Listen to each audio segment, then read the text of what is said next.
ఓం గణేశాయ నమః. అగజానన పద్మార్కం గజాననమహర్నిశం అనేకదం తం భక్తానాం ఏకదంతం ఉపాస్మహే. జ్ఞానానందమయం దేవం నిర్మలస్ఫటికాకృతిం ఆధారం సర్వవిద్యానాం హయగ్రీవం ఉపాస్మహే. వేదాంతవాక్యసారం వేదవిదాం పాలకం బుధైః సేవ్యం సింహపురనివాసమనఘం మూలస్థానేశ్వరం సదా సేవే. వ్యాఖ్యాముద్రాం కరసరసిజైః పుస్తకం శంఖచక్రే బిభ్రద్భిన్నస్ఫటికరుచిరే పుండరీకే నిషణ్ణః. అమ్లానస్త్రీరమృతవిశదైః అంశుభిః ప్రాపయన్మాం ఆవిర్భూయాత్ అనఘమహిమా మానసే వాగధీశః. ఈ అద్వైత సాధన అనేటువంటి ఈ శీర్షిక కింద జరిగేటువంటి ప్రవచనంలో, ఉపన్యాసంలో, వ్యాస వివరణలో మొట్టమొదటగా ప్రతి ఉపనిషత్తుల యొక్క ఆరంభంలో అలాగే చివర పఠింపబడేటువంటి శాంతి పాఠాలు అనేటువంటివి ఉన్నాయి. ఆ శాంతి పాఠాల యొక్క అర్థమేమిటి, విషయం ఏమిటి, అందులో సారాంశం ఏమిటి అనే విషయాలను గురించి ముందుగా చర్చ జరుగుతుంది. ఆ తరువాత మనం ఏ సాధన కోసమైతే, దేనిని సాధించడానికైతే, ఏ బ్రహ్మజ్ఞానాన్ని పొందడానికైతే, ఏ అద్వైతమైతే సాధించాలనుకుంటున్నామో ఆ అద్వైత సాధనకు అత్యంతము ముఖ్యము తప్పనిసరిగా అవసరమైనటువంటి సాధన చతుష్టయము అనేటువంటివి 4 ఉన్నాయి. వాటిని గురించి నిదానంగా చర్చ చేయడం అనేది జరుగుతుంది. సనాతన ధర్మంలో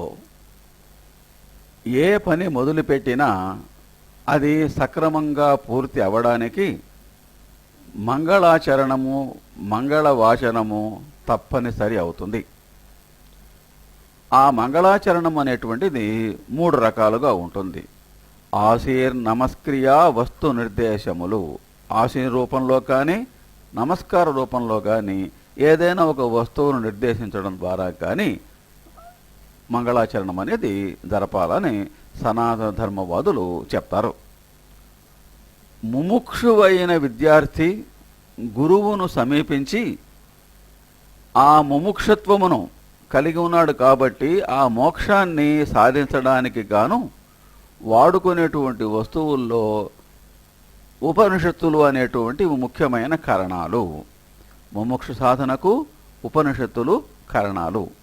ఈ ఉపనిషత్తులు అనేవి సాధ్యం ఎలా అవుతాయి? గురువును సమీపించి గురువు ఉపదేశం ద్వారా వాటిని సాధించాలి. ఈ ఉపనిషత్తులు అనేవి ఎక్కడున్నాయి? 4 వేదములకు చివరగా మనకు ఈ ఉపనిషత్తులు అనేవి లభ్యమవుతాయి. ఈ ఉపనిషత్తులను అధ్యయనం చేయడానికి, అర్థం చేసుకోవడానికి ముందుగా ఆ ఉపనిషత్తులలో ఒక్కొక్క ఉపనిషత్తులో ఒక్కొక్క రకమైనటువంటి శాంతి పాఠములు అనేటువంటివి నెలకొని ఉన్నాయి. ఈ శాంతి పాఠములను ఉపనిషత్ అధ్యయన ప్రారంభ సమయంలో, ముగింపు సమయంలో కూడా పఠించడం అనేది ఆనవాయితీ. ఋగ్వేదము, యజుర్వేదము, సామవేదము, అథర్వణ వేదము అనేటువంటి 4 వేదములకు చెందిన ఉపనిషత్తులకు విభిన్నమైనటువంటి శాంతి పాఠములు ఉన్నాయి. అవి భద్రం కర్ణేభిశృణుయామ దేవాః సహనా భవతు సహనౌ భునక్తు ఆప్యాయంతు మమాంగాని పూర్ణమదః పూర్ణమిదం ఇత్యాదిగా ఒక్కొక్క ఉపనిషత్తునకు ఒక్కొక్క శాంతి పాఠం చదవవలసి ఉంటుంది. మొట్టమొదటగా పూర్ణమదః అనేటువంటి శాంతి పాఠాన్ని మనం చర్చిస్తాం. పూర్ణమదః పూర్ణమిదం పూర్ణాత్ పూర్ణం ఉదచ్యతే పూర్ణస్య పూర్ణమాదాయ పూర్ణమేవ అవశిష్యతే. పూర్ణమదః పూర్ణమిదం పూర్ణాత్ పూర్ణముదచ్యతే పూర్ణస్య పూర్ణమాదాయ పూర్ణమేవావశిష్యతే. ఇది ఈశావాస్య ఉపనిషత్తులో పఠింపబడేటువంటి శాంతి పాఠము. ముందు మనము అనుకున్నట్లుగా మంగళాశాసనము అనేటువంటిది ఆశయ రూపమున గాని, నమస్కార రూపమున గాని, వస్తు నిర్దేశ రూపమున గాని ఉండాలా అనుకున్నాం. ఇచ్చట పూర్ణస్వరూపమైన పరమాత్మ అనే వస్తువును నిర్దేశించడం ద్వారా మంగళాచరణం జరిగింది. ఇక ఈ శ్లోకానికి ఉన్నటువంటి పదములలో వాటికి ఉన్నటువంటి విశేషమైన అర్థములు, సాధారణమైన అర్థములను పరిశీలిస్తాం. పూర్ణం అదహ. అదహ అంటే అది, ఇదం అంటే ఇది. దూరంగా ఉన్నటువంటి మనకు దగ్గరలో ఉన్న అర్థం కానంత వరకు దూరములో ఉన్నట్టే లెక్క పరమాత్మ.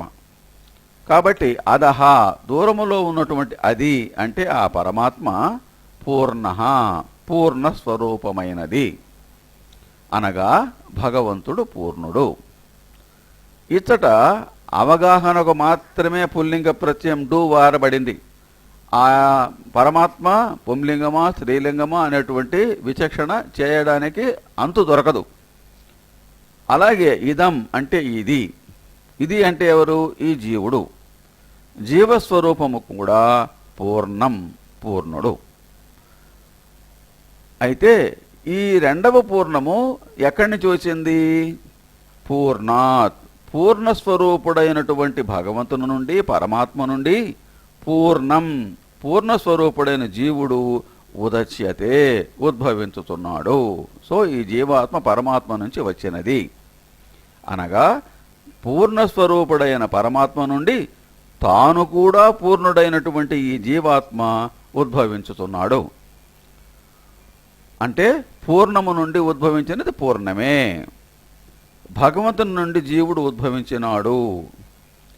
అయితే ఈ పూర్ణత్వము అనేది ఈ జీవుడికి వెళ్ళిపోయిందంటే ఆటోమేటిక్గా పరమాత్మలో కలిసిపోతాడు. దాన్నే చెప్తున్నాడు. పూర్ణస్య, పూర్ణుడైన జీవి నుండి పూర్ణం, పూర్ణమైన తత్వమును ఆదాయ అంటే వెనుకకు తీసుకుంటే, ఆదాయ అంటే తీసుకోండి అంటే వచ్చి చేరింది కాదు, వెనక్కి వెళ్ళిపోయింది, తీసివేత అనేది జరిగింది. ఆదాయ వెనక్కు తీసుకుంటే పూర్ణమేవా, పరమాత్మ అనేటువంటి పూర్ణస్వరూపమే అవశిష్యతే మిగిలి ఉంటుంది. జీవాత్మలోని జీవము, జీవాత్మలోని ముఖ్యమైనటువంటి రూపము బయటకు వెళ్ళి ఆత్మ మాత్రమే మిగిలి పూర్ణంలో కలవడం వలన మొదటి పూర్ణం మాత్రమే మిగులుతుంది. అనగా చివరకు మిగిలేది ఆ పరమాత్మ ఒక్కటే. జీవుని యొక్క పూర్ణత్వాన్ని తీసివేస్తే భగవంతుడు మాత్రమే మిగులుతాడు. ఇక్కడ కొంచెం చర్చ చేస్తాం. పూర్ణం అంటే ఏమిటి? అపూర్ణము కానిది పూర్ణము. నెగిటివ్ నుంచి వెళ్తాం. అపూర్ణము కానిది పూర్ణము. పూర్ణము అంటే ఏమిటి? నిండినది. నిండిన దానికి అంటే ఒక వస్తువునికి ఏదైనా నిండుతనం రావాలంటే 3 కారణాల వల్ల జరుగుతుంది. నిండుతనము, శాశ్వతం ఇవన్నీ ఉండాలంటే 3 కారణాలు ఉండాలి. ఒక విషయానికి లేక ఒక వస్తువునకు పూర్ణత్వం రావాలంటే 3 కారణాలు కావచ్చు, అవి లక్షణాలు కూడా కావచ్చు. అది ఏమిటయ్యా అంటే దేశము, కాలము, గుణము. దేశాన్ని బేస్ చేసుకొని, కాలాన్ని బేస్ చేసుకొని, గుణాన్ని బేస్ చేసుకొని మాత్రమే ఒక వస్తువు పూర్ణమైనదా, అపూర్ణమైనదా, శాశ్వతమైనదా, అశాశ్వతమైనదా అనే దాన్ని మనం ఏర్పాటు చేయవలసి వస్తుంది. ముందు దేశాన్ని గురించి తీసుకుంటాం. ప్రతి ఒక్క వస్తువు ఏదో ఒక చోట ఉంటుంది. అలాగే ఏదో ఒక కాల పరిమితిలో మాత్రమే ఉంటుంది. అలాగే ప్రతి వస్తువుకి కూడా ఏదో ఒక గుణం అనేది కూడా ఉంటుంది.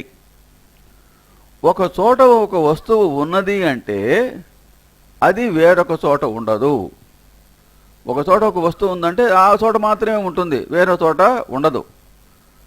ఏదైనా ఒక బిందె అని తీసుకుంటాం. ఆ బిందె, కలశము అనేటువంటిది ఒక చోట ఉంటే ఆ కలశం అక్కడే ఉంటుంది. కలశం ఇంకో కలశం వేరే చోట ఉండొచ్చు, కలశము అనేవి వేరే వేరే చోట ఉండొచ్చు. కానీ ఏదైతే దేని గురించి అయితే మనం చర్చ చేస్తున్నామో ఆ కలశము అక్కడ మాత్రమే ఉంటుంది, వేరే చోట ఉండదు. చంద్రుడు ఆకాశంలో ఉన్నాడు అంటే వేరొక ప్రదేశంలో ఆ చంద్రుడు ఉండడు. చంద్రుడు ఇప్పుడు నెల్లూరులో కనపడతాడు, ఢిల్లీలో కనపడతాడు, అన్ని చోట కనపడతాడు. బట్ ఆ చంద్రుడు ఉండేది కేవలం ఆ ఆకాశంలో మాత్రమే. అదే సమయంలో అమెరికాలో చంద్రుడు కనబడడు. కాబట్టి చంద్రుడు అనేటువంటిది ఒక చోట మాత్రమే ఉంటుంది. నెల్లూరు అనే పట్టణము ఆంధ్ర రాష్ట్రంలో ఉన్నదంటే మరొక చోట ఆ ఊరు ఉండదు. ఆ పేరుతో ఉండొచ్చు, కానీ ఆ ఊళ్ళో ఉన్నటువంటి లక్షణాలు, ఆ ఊళ్ళో ఉన్నటువంటి భవనాలు, ఆ ఊళ్ళో ఉన్నటువంటి వివరాలన్నీ కూడా ఇంకొక నెల్లూరులో ఉండదు. ఆ పేరు ఉన్న ఊరున్నా ఆ ఊరిలో ఉన్న ప్రజలు అక్కడ ఉండరు.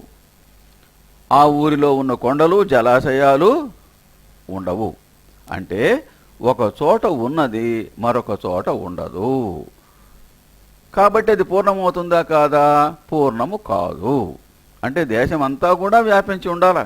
అటువంటిప్పుడు మాత్రమే పూర్ణమవుతుంది. దేశాన్ని బట్టి తీసుకున్నప్పుడు ఈ వస్తువులన్నీ కూడా, మనకు కనబడేటువంటి వస్తువులన్నీ కూడా పూర్తిగా అంతటా వ్యాపించినవి కావు. పూర్ణమైన దానికి దేశము, దానికి పరిమితి అనేటువంటిది ఉండదు. పరమాత్మ విషయాన్ని తీసుకుంటే పరమాత్మ అంతటా నిండి ఉన్నాడు. నీలో ఉన్నాడు, నాలో ఉన్నాడు. ప్రతి వస్తువులో, ప్రతి చోట, ప్రతి పువ్వులో, ప్రతి రెమ్మలో, ప్రతి చెట్టులో, ప్రతి స్వరూపంలో కూడా పరమాత్మ నిండి ఉన్నాడు. కాబట్టి పరమాత్మ ఒక్కటే పూర్ణమైనది. రెండవది కాలము. రెండవ లక్షణం కాలం. కాలాన్ని గురించి మాట్లాడతాం. విశ్వాంతరాళములో కానవచ్చే ఏ వస్తువు శాశ్వతం కాదు. శాశ్వతము అనేది కొలమానం. కాలంలో కొలిసినప్పుడు శాశ్వతత్వం, అశాశ్వతత్వం అనేది మనకు బయటపడుతుంది. భూత భవిష్యత్ వర్తమాన కాలాల్లో అవి శాశ్వతములుగా ఉండవు. సాధారణంగా మనకు కనబడే, వినబడినటువంటి వస్తువులన్నీ కూడా శాశ్వతాలు కాదు. గడిచిన కాలంలో ఉన్నవి ఇప్పుడు లేవు. ఇప్పుడున్నటువంటి మరుసటి రోజులో ఉండదు. భవిష్యత్ కాలంలో ఉండేటువంటి దాని యొక్క భవిష్యత్తులో కానీ దాని భూతంలో కానీ ఉండడానికి అవకాశం లేదు. మన తాత ముత్తాతలు ఉండినారు. వారున్న కాలమునకు ముందు వారు లేరు. వారు గడిచి వెళ్ళిపోయిన తరువాత కాలంలో కూడా వారు లేరు. వారి తరువాత కాలమున లేరు, వారున్న కాలమునకు ముందు వారు లేరు. అనాదిగా అనంతంగా ఉండేది పరమాత్మ ఒక్కటే. కాబట్టి కాలాన్ని బేస్ చేసుకున్నా కూడా పరమాత్మ యొక్క స్వరూపమే పూర్ణమవుతుంది. ఇక గుణం మీద వస్తాం. గుణము అంటే ఏమిటి? ఒక్కొక్క వస్తువునకు రుచిలో కానీ, రంగులో కానీ, వాసనలో కానీ ఏదో ఒక గుణం అనేది ఉంటుంది. మిరపకాయ కారంగా ఉంటుంది, లడ్డు తీయగా ఉంటుంది, వెన్న మెత్తగా ఉంటుంది, ఇనుము కఠినంగా ఉంటుంది, ఆవు సాధువు, పులి క్రూర జంతువు, పౌర్ణమి వెలుగు, అమావాస్య చీకటి. ఈ విధంగా ప్రతి వస్తువుకు ఏదో ఒక రకమైనటువంటి గుణం అనేది మనం చూస్తూ ఉన్నాం. ఇట్టి గుణాలు అన్నీ కలిసి ఒకే వస్తువులో ఉండవు. మెత్తగా ఉండేది కఠినంగా ఉండదు, కఠినంగా ఉండేది తీయగా ఉండదు, తీయగా ఉండేది కారంగా ఉండదు. ఈ విధంగా అన్ని లక్షణాలు, అన్ని గుణాలు ఒకే రూపంలో ఉండవు. కానీ ఇట్టి గుణములన్నీ కలిసి ఒకచోట ఉండడం, ఎక్కడ? పరమాత్మలో ఉండడం అంటే ఏమిటి? ఒక్కోసారి ఏ గుణము లేకుండా ఉండడం. అందుకని ఆయనకు సగుణుడు, నిర్గుణుడు అని రెండు రకాలుగా, అంటే అన్ని గుణములు ఒకచోటే ఉంటాయి. ఏ గుణము లేని విధం కూడా ఆ పరమాత్మలోనే ఉంటుంది. ఏ అన్ని గుణములు కలిసి ఒకచోట ఉండడం, ఏ గుణము లేకుండా ఉండడం ఎచ్చట ఉంటుందో అది మాత్రమే పూర్ణము. అది ఏ పరమాత్మ. అట్టి పూర్ణము పరమాత్మ. ఈ విధంగా సర్వవ్యాపిత్వము, నిత్యత్వము, నిర్గుణత్వము కలది మాత్రమే పూర్ణము. ఒక్కొక్క పనిలో సామర్థ్యము కలిగిన వ్యక్తులు తమ నేర్పరితనంతో వారి వారికి వీలైన చేతనైన వస్తువులను సుందరముగా తయారు చేస్తారు. చేతనాచేతన రూపమైన, చరాచర రూపమైన మొత్తము విశ్వంలోని అన్నింటినీ ఆ భగవంతుడే సృష్టిస్తాడు. ఇవన్నీ కూడా చిన్న చిన్న వస్తువులైనా పెద్ద చిన్న వస్తువులైనా వాటికి ప్రతిదానికి పరిధి, ప్రతిదానికి ఒక జ్యూరిస్డిక్షన్ అనేటువంటిది ఉంటుంది. కానీ భగవత్ సృష్టికి జ్యూరిస్డిక్షనే ఉండదు, ఒక పరిధి అంటూ ఉండదు. ఇది ఇటువంటి భగవంతుడు పరమాత్మ. ఆ పరమాత్మయే పూర్ణుడు, భగవంతుడే పూర్ణుడు. మరి జీవుణ్ణి కూడా పూర్ణం పూర్ణం అని అన్నామే అంటే మరి జీవాత్మ సంగతి ఏమిటి? దానిని కూడా పూర్ణమని పిలుస్తున్నాము కదా, ఇదం పూర్ణం అని. భగవంతుని సృష్టించినది ఎవరు? జీవుడే కదా. ఏ భగవంతుడైతే మొత్తం ప్రపంచాన్ని సృష్టించినారు అంటున్నామో అటువంటి భగవంతుని సృష్టించింది కూడా ఈ జీవుడే కదా. పరమాత్మకు జీవాత్మకు భేదం లేదు. దావానలంలో అగ్ని, కుంపటిలో అగ్ని ఒకటే. అగ్ని అనేటువంటిది అక్కడ మూలం. అది దావాగ్ని అంటే విశాలమైనటువంటి చోటునంతా ఆక్రమించినటువంటి పరమాత్మ ఒక ప్రదేశంలోనే ఉన్నటువంటి జీవాత్మలో ఉండేటువంటి ఆ ఆత్మతత్వము అనేటువంటిది ఒకటే. పూర్ణ లక్షణము జీవాత్మయందు కలదు. అది తరువాత శ్లోకార్థంలో వ్యక్తమవుతుంది. ఎట్లా? పూర్ణస్య పూర్ణమాదాయ అన్నప్పుడు జీవాత్మలోని పూర్ణమును దగ్గర ఉంచుకొని జీవమును తొలగించినప్పుడు జీవాత్మ, జీవ ప్లస్ ఆత్మ, దాంట్లో జీవం తీసేస్తే మిగిలేది ఏమిటి? మళ్ళీ ఆత్మే, పూర్ణమే మిగులును. కాబట్టి జీవాత్మ కూడా పూర్ణస్వరూపమే. పూర్ణమైన జీవి నుండి పూర్ణమును వేరు చేసినప్పుడు అంటే జీవుడే లేడు, జీవుడు నేను వేరు కాదు, జీవుడు నేను సపరేట్ కాదు, నేను పరమాత్మలో ఒక వ్యక్తి, ఒక భాగమే అనేటువంటి భావం ఎప్పుడైతే వస్తుందో ఆటోమేటిక్గా ఈ పూర్ణత్వం, జీవం ఎగిరిపోయి పూర్ణత్వం మాత్రమే మిగులుతుంది. సముద్రము వద్దకు వెళ్ళాం. సముద్రము విశాలమైన జలాశయము, నిండుగా నీరు అనంతంగా కనబడుతుంది. దానికి చివర మనకు కనబడదు, అందులో నీరు కనబడుతుంది కాబట్టి అది పూర్ణమైనది. సో సముద్రంలో ఉన్నటువంటి నీరంతా కూడా నిండుగా ఉంది కాబట్టి అది పూర్ణమైన జలాశయం. అదే పరమాత్మ అనుకోండి. సముద్రంలో ఇంకోటి కూడా మనకు కనబడుతుంది. గట్టు మీదకి వచ్చి అప్పుడప్పుడు వాలుతూ ఉంటుంది. ఏమిటిది? అలలు. అల అని దేన్ని అంటాము? ఏది అలగా మారుతుంది? నీరే అలగా మారుతుంది. అలలకు ప్రత్యేక రూపం ఉన్నప్పటికీ అది కూడా నీటి స్వరూపమే. సముద్రంలోని నీరు నీరే, అలలో ఉండేటువంటి నీరు కూడా నీరే. ఈ అల ఏమవుతుంది? గట్టు మీదకి వస్తుంది. గట్టు మీదకి వచ్చి కొంతసేపు చకచకలాడి మళ్ళీ వెనక్కి వెళ్ళి సముద్రం నీటితో కలిసిపోతుంది. అలాగే పరమాత్మ నుండి బయటకు వచ్చినటువంటి జీవి కొన్ని ఆటలాడి మళ్ళీ పరమాత్మలోనే పోయి కలిసిపోతాడు. అందులో కూడా నీరు ఉన్నది. గట్టుకు చేరిన వెంటనే అల అనే రూపమును పోగొట్టుకొని నీరుగా మారి మరలా సముద్రములో కలియుచున్నది. సముద్రములో నీరు, అలలో నీరు, అంతా నీరే. అలాగే పరమాత్మ జీవాత్మ రూపాలు కూడా వేరు. ఇది సూక్ష్మ స్వరూపము. దీన్ని మనం మైక్రో అనాలిసిస్లో చూడాలా.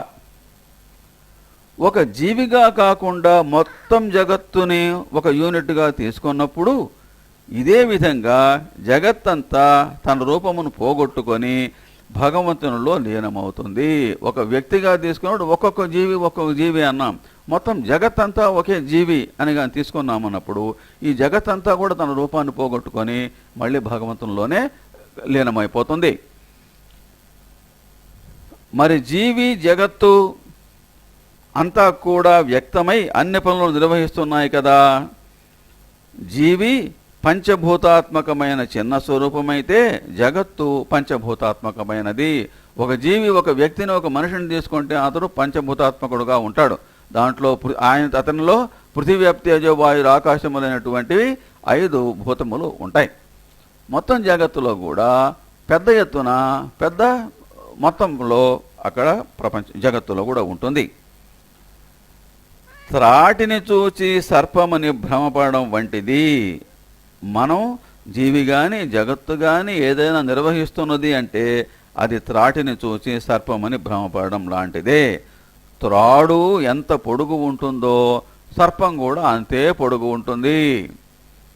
త్రాటికి అంటే మాయకును భగవంతునికి చెప్తున్నాడు. ఇదే విధంగా పరమాత్మలో గుణము జీవాత్మలో కూడా కాణవస్తుంది. అయితే పాము ఒరిజినల్గా అన్ని పనులు చేస్తుంది, త్రాడు ఏమీ చేయలేదు. ఈ విధంగా భగవంతుడు పూర్ణము, జీవుడు పూర్ణము. పూర్ణమైన భగవంతుని నుంచి పూర్ణమైన జీవి ఉద్భవిస్తున్నాడు. జీవాత్మలోని జీవమును తొలగించిన వెంటనే అది పూర్ణములో కలిగిస్తున్నది. ఈ ఉపనిషత్తులో వస్తు నిర్దేశ రూపమైన మంగళాచరణం అనేది జరిగింది. పూర్ణమదః పూర్ణమిదం పూర్ణాత్ పూర్ణముదచ్యతే పూర్ణస్య పూర్ణమాదాయ పూర్ణమేవావశిష్యతే. ఓం శాంతి శాంతి శాంతి.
ఓం గణేశాయ నమః.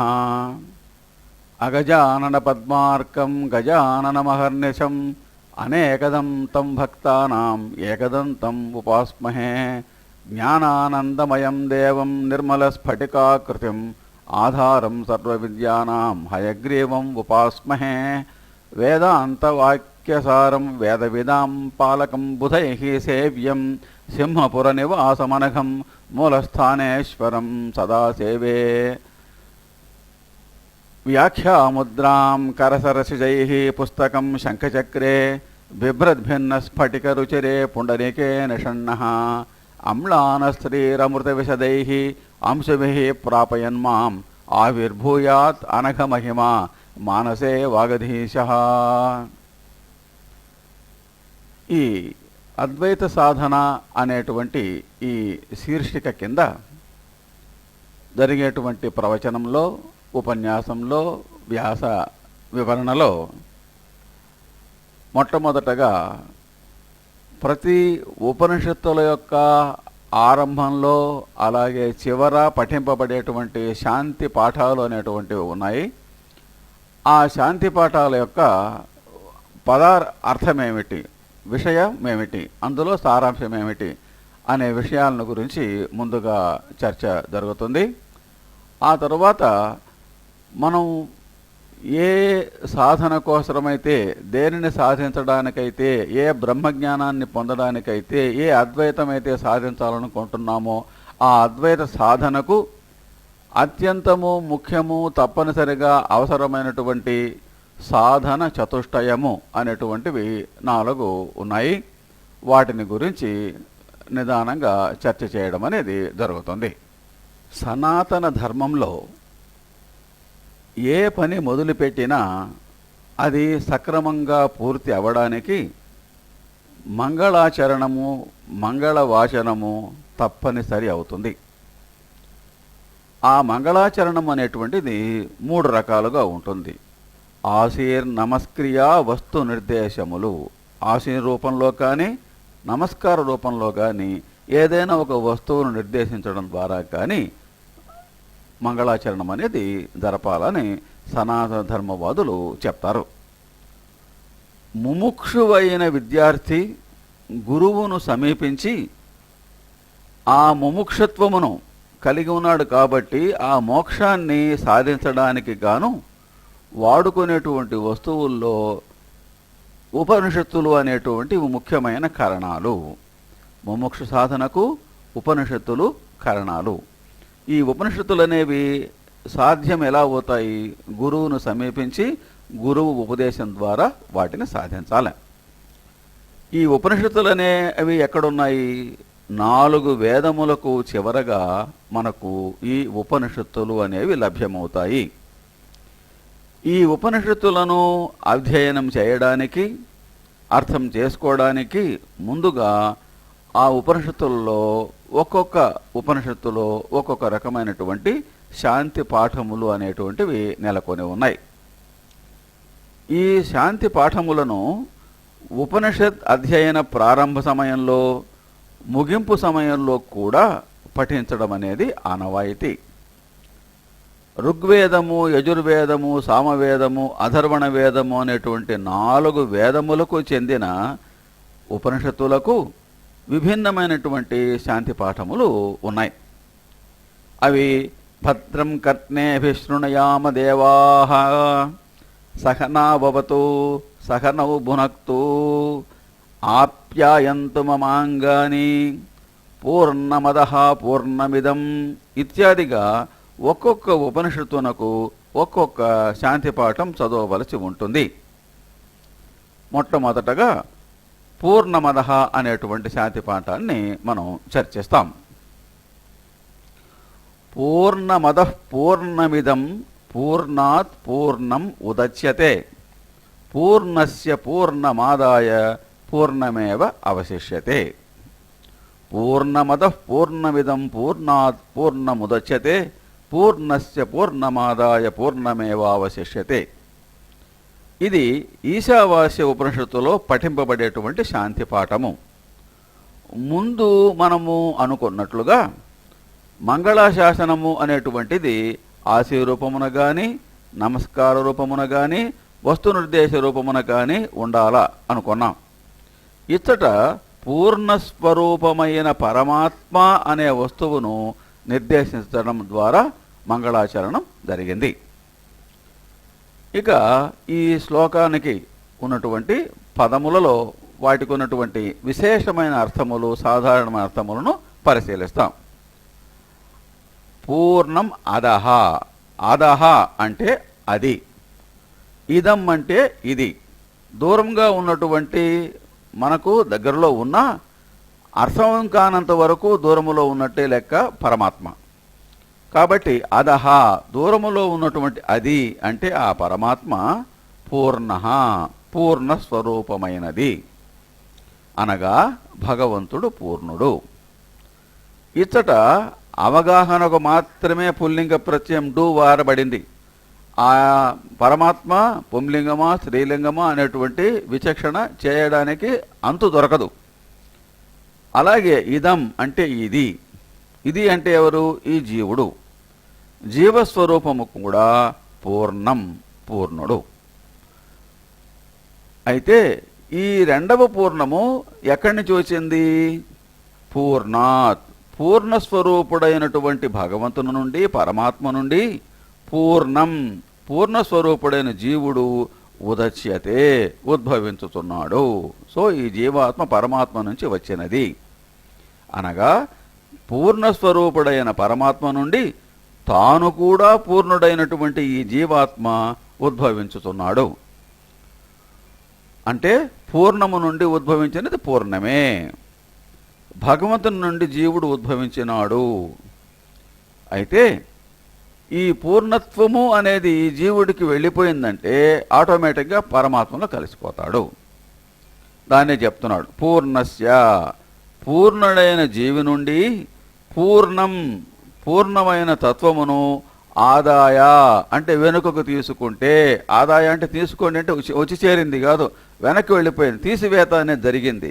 ఆదాయ వెనక్కు తీసుకుంటే పూర్ణమేవా, పరమాత్మ అనేటువంటి పూర్ణస్వరూపమే అవశిష్యతే మిగిలి ఉంటుంది.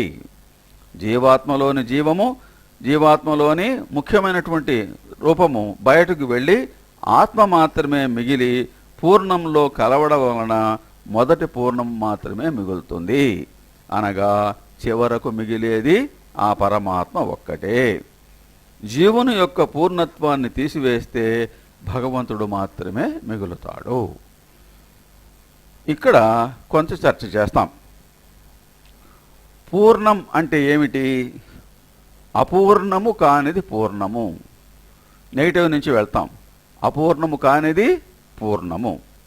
పూర్ణము అంటే ఏమిటి? నిండినది. నిండిన దానికి అంటే ఒక వస్తువునికి ఏదైనా నిండుతనం రావాలంటే 3 కారణాల వల్ల జరుగుతుంది. నిండుతనము, శాశ్వతం ఇవన్నీ ఉండాలంటే 3 కారణాలు ఉండాలి. ఒక విషయానికి లేక ఒక వస్తువునకు పూర్ణత్వం రావాలంటే 3 కారణాలు కావచ్చు, అవి లక్షణాలు కూడా కావచ్చు. అది ఏమిటయ్యా అంటే దేశము, కాలము, గుణము. దేశాన్ని బేస్ చేసుకొని, కాలాన్ని బేస్ చేసుకొని, గుణాన్ని బేస్ చేసుకొని మాత్రమే ఒక వస్తువు పూర్ణమైనదా, అపూర్ణమైనదా, శాశ్వతమైనదా, అశాశ్వతమైనదా అనే దాన్ని మనం ఏర్పాటు చేయవలసి వస్తుంది. ముందు దేశాన్ని గురించి తీసుకుంటాం. ప్రతి ఒక్క వస్తువు ఏదో ఒక చోట ఉంటుంది. అలాగే ఏదో ఒక కాల పరిమితిలో మాత్రమే ఉంటుంది. అలాగే ప్రతి వస్తువుకి కూడా ఏదో ఒక గుణం అనేది కూడా ఉంటుంది. ఒక చోట ఒక వస్తువు ఉన్నది అంటే అది వేరొక చోట ఉండదు. ఒక చోట ఒక వస్తువు ఉందంటే ఆ చోట మాత్రమే ఉంటుంది, వేరే చోట ఉండదు. ఏదైనా ఒక బిందె అని తీసుకుంటాం. ఆ బిందె, కలశము అనేటువంటిది ఒక చోట ఉంటే ఆ కలశం అక్కడే ఉంటుంది. కలశం ఇంకో కలశం వేరే చోట ఉండొచ్చు, కలశము అనేవి వేరే వేరే చోట ఉండొచ్చు. కానీ ఏదైతే దేని గురించి అయితే మనం చర్చ చేస్తున్నామో ఆ కలశము అక్కడ మాత్రమే ఉంటుంది, వేరే చోట ఉండదు. చంద్రుడు ఆకాశంలో ఉన్నాడు అంటే వేరొక ప్రదేశంలో ఆ చంద్రుడు ఉండడు. చంద్రుడు ఇప్పుడు నెల్లూరులో కనపడతాడు, ఢిల్లీలో కనపడతాడు, అన్ని చోట కనపడతాడు. బట్ ఆ చంద్రుడు ఉండేది కేవలం ఆ ఆకాశంలో మాత్రమే. అదే సమయంలో అమెరికాలో ఆ చంద్రుడు కనబడడు. కాబట్టి చంద్రుడు అనేటువంటిది ఒక చోట మాత్రమే ఉంటుంది. నెల్లూరు అనే పట్టణము ఆంధ్ర రాష్ట్రంలో ఉన్నదంటే మరొక చోట ఆ ఊరు ఉండదు. ఆ పేరుతో ఉండొచ్చు, కానీ ఆ ఊళ్ళో ఉన్నటువంటి లక్షణాలు, ఆ ఊళ్ళో ఉన్నటువంటి భవనాలు, ఆ ఊళ్ళో ఉన్నటువంటి వివరాలన్నీ కూడా ఇంకొక నెల్లూరులో ఉండదు. ఆ పేరు ఉన్న ఊరున్నా ఆ ఊరిలో ఉన్న ప్రజలు అక్కడ ఉండరు. ఆ ఊరిలో ఉన్న కొండలు, జలాశయాలు ఉండవు. అంటే ఒక చోట ఉన్నది మరొక చోట ఉండదు. కాబట్టి అది పూర్ణమవుతుందా కాదా? పూర్ణము కాదు. అంటే దేశం అంతా కూడా వ్యాపించి ఉండాలి, అటువంటిప్పుడు మాత్రమే పూర్ణమవుతుంది. దేశాన్ని బట్టి తీసుకున్నప్పుడు ఈ వస్తువులన్నీ కూడా, మనకు కనబడేటువంటి వస్తువులన్నీ కూడా పూర్తిగా అంతటా వ్యాపించినవి కావు. పూర్ణమైన దానికి దేశము, దానికి పరిమితి అనేటువంటిది ఉండదు. పరమాత్మ విషయాన్ని తీసుకుంటే పరమాత్మ అంతటా నిండి ఉన్నాడు. నీలో ఉన్నాడు, నాలో ఉన్నాడు. ప్రతి వస్తువులో, ప్రతి చోట, ప్రతి పువ్వులో, ప్రతి రెమ్మలో, ప్రతి చెట్టులో, ప్రతి స్వరూపంలో కూడా పరమాత్మ నిండి ఉన్నాడు. కాబట్టి పరమాత్మ ఒక్కటే పూర్ణమైనది. రెండవది కాలము. రెండవ లక్షణం కాలం. కాలాన్ని గురించి మాట్లాడతాం. విశ్వాంతరాలములో కానవచ్చే ఏ వస్తువు శాశ్వతం కాదు. శాశ్వతము అనేది కొలమానం. కాలంలో కొలిసినప్పుడు శాశ్వతత్వం, అశాశ్వతత్వం అనేది మనకు బయటపడుతుంది. భూత, భవిష్యత్, వర్తమాన కాలాల్లో అవి శాశ్వతములుగా ఉండవు. సాధారణంగా మనకు కనబడే, వినబడినటువంటి వస్తువులన్నీ కూడా శాశ్వతాలు కాదు. గడిచిన కాలంలో ఉన్నవి ఇప్పుడు లేవు. ఇప్పుడున్నటువంటి మరుసటి రోజులో ఉండదు. భవిష్యత్ కాలంలో ఉండేటువంటి దాని యొక్క భవిష్యత్తులో కానీ దాని భూతంలో కానీ ఉండడానికి అవకాశం లేదు. మన తాత ముత్తాతలు ఉండినారు. వారున్న కాలమునకు ముందు వారు లేరు. వారు గడిచి వెళ్ళిపోయిన తరువాత కాలంలో కూడా వారు లేరు. వారి తరువాత కాలమున లేరు, వారున్న కాలమునకు ముందు వారు లేరు. అనాదిగా అనంతంగా ఉండేది పరమాత్మ ఒక్కటే. కాబట్టి కాలాన్ని బేస్ చేసుకున్నా కూడా పరమాత్మ యొక్క స్వరూపమే పూర్ణమవుతుంది. ఇక గుణం మీద వస్తాం. గుణము అంటే ఏమిటి? ఒక్కొక్క వస్తువునకు రుచిలో కానీ, రంగులో కానీ, వాసనలో కానీ ఏదో ఒక గుణం అనేది ఉంటుంది. మిరపకాయ కారంగా ఉంటుంది, లడ్డు తీయగా ఉంటుంది, వెన్న మెత్తగా ఉంటుంది, ఇనుము కఠినంగా ఉంటుంది, ఆవు సాధువు, పులి క్రూర జంతువు, పౌర్ణమి వెలుగు, అమావాస్య చీకటి. ఈ విధంగా ప్రతి వస్తువుకు ఏదో ఒక రకమైనటువంటి గుణం అనేది మనం చూస్తూ ఉన్నాం. ఇట్టి గుణాలు అన్నీ కలిసి ఒకే వస్తువులో ఉండవు. మెత్తగా ఉండేది కఠినంగా ఉండదు, కఠినంగా ఉండేది తీయగా ఉండదు, తీయగా ఉండేది కారంగా ఉండదు. ఈ విధంగా అన్ని లక్షణాలు, అన్ని గుణాలు ఒకే రూపంలో ఉండవు. కానీ ఇట్టి గుణములన్నీ కలిసి ఒకచోట ఉండడం, ఎక్కడ? పరమాత్మలో ఉండడం అంటే ఏమిటి? ఒక్కోసారి ఏ గుణము లేకుండా ఉండడం. అందుకని ఆయనకు సగుణుడు, నిర్గుణుడు అని రెండు రకాలుగా, అంటే అన్ని గుణములు ఒకచోటే ఉంటాయి, ఏ గుణము లేని విధం కూడా ఆ పరమాత్మలోనే ఉంటుంది. ఏ అన్ని గుణములు కలిసి ఒకచోట ఉండడం, ఏ గుణము లేకుండా ఉండడం ఎచ్చట ఉంటుందో అది మాత్రమే పూర్ణము, అది ఏ పరమాత్మ. అట్టి పూర్ణము పరమాత్మ. ఈ విధంగా సర్వవ్యాపిత్వము, నిత్యత్వము, నిర్గుణత్వము కలది మాత్రమే పూర్ణము. ఒక్కొక్క పనిలో సామర్థ్యము కలిగిన వ్యక్తులు తమ నేర్పరితనంతో వారి వారికి వీలైన చేతనైన వస్తువులను సుందరముగా తయారు చేస్తారు. చేతనాచేతన రూపమైన, చరాచర రూపమైన మొత్తము విశ్వంలోని అన్నింటినీ ఆ భగవంతుడే సృష్టిస్తాడు. ఇవన్నీ కూడా చిన్న చిన్న వస్తువులనైనా పెద్ద చిన్న వస్తువులైనా వాటికి ప్రతిదానికి పరిధి, ప్రతిదానికి ఒక జ్యూరిస్డిక్షన్ అనేటువంటిది ఉంటుంది. కానీ భగవత్ సృష్టికి జ్యూరిస్డిక్షనే ఉండదు, ఒక పరిధి అంటూ ఉండదు. ఇది ఇటువంటి భగవంతుడు పరమాత్మ.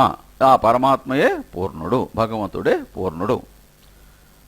మరి జీవుణ్ణి కూడా పూర్ణం పూర్ణం అని అన్నామే అంటే, మరి జీవాత్మ సంగతి ఏమిటి?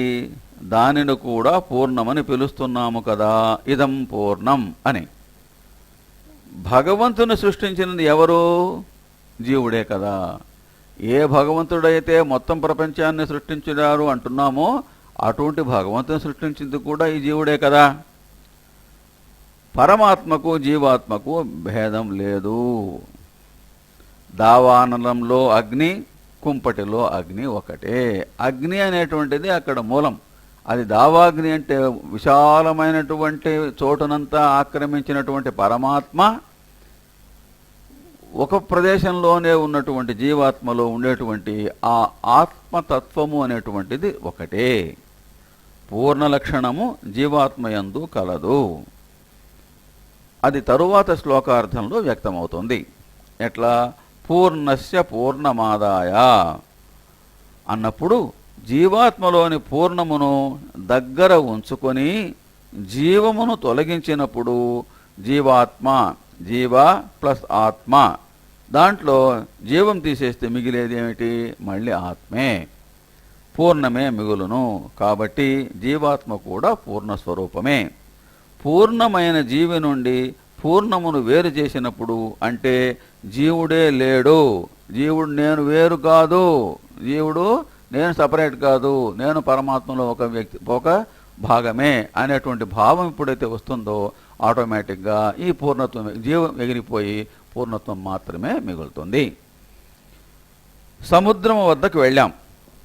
సముద్రము విశాలమైన జలాశయము, నిండుగా నీరు అనంతంగా కనబడుతుంది. దానికి చివర మనకు కనబడదు, అందులో నీరు కనబడుతుంది కాబట్టి అది పూర్ణమైనది.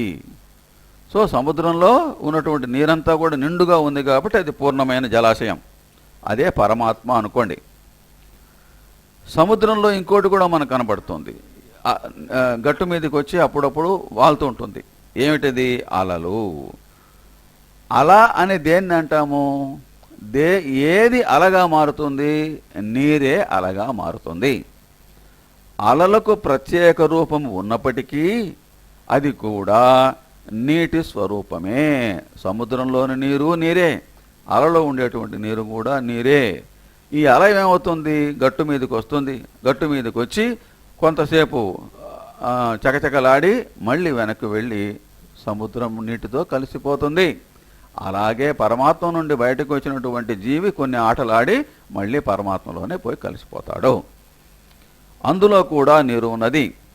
గట్టుకు చేరిన వెంటనే అల అనే రూపమును పోగొట్టుకొని నీరుగా మారి మరలా సముద్రములో కలియుచున్నది.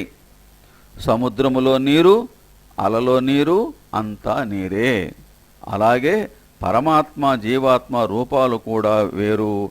ఇది సూక్ష్మ స్వరూపము. దీన్ని మనం మైక్రో అనాలిసిస్లో చూడాలా. ఒక జీవిగా కాకుండా మొత్తం జగత్తుని ఒక యూనిట్గా తీసుకున్నప్పుడు ఇదే విధంగా జగత్తంతా తన రూపమును పోగొట్టుకొని భగవంతునిలో లీనమవుతుంది. ఒక వ్యక్తిగా తీసుకున్నప్పుడు ఒక్కొక్క జీవి అన్నాం.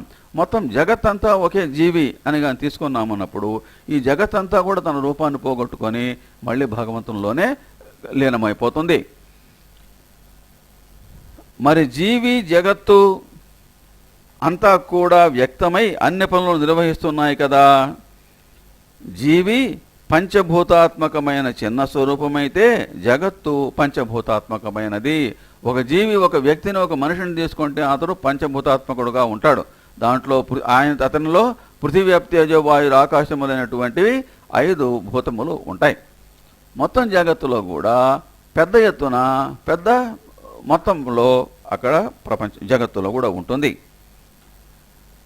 త్రాటిని చూచి సర్పమని భ్రమపడడం వంటిది. మనం జీవి కానీ జగత్తు కానీ ఏదైనా నిర్వహిస్తున్నది అంటే అది త్రాటిని చూచి సర్పమని భ్రమపడడం లాంటిదే. త్రాడు ఎంత పొడుగు ఉంటుందో సర్పం కూడా అంతే పొడుగు ఉంటుంది. త్రాటికి అంటే మాయకును భగవంతునికి చెప్తున్నాడు. ఇదే విధంగా పరమాత్మలో గుణము జీవాత్మలో కూడా కాణవస్తుంది. అయితే పాము ఒరిజినల్గా అన్ని పనులు చేస్తుంది, త్రాడు ఏమీ చేయలేదు.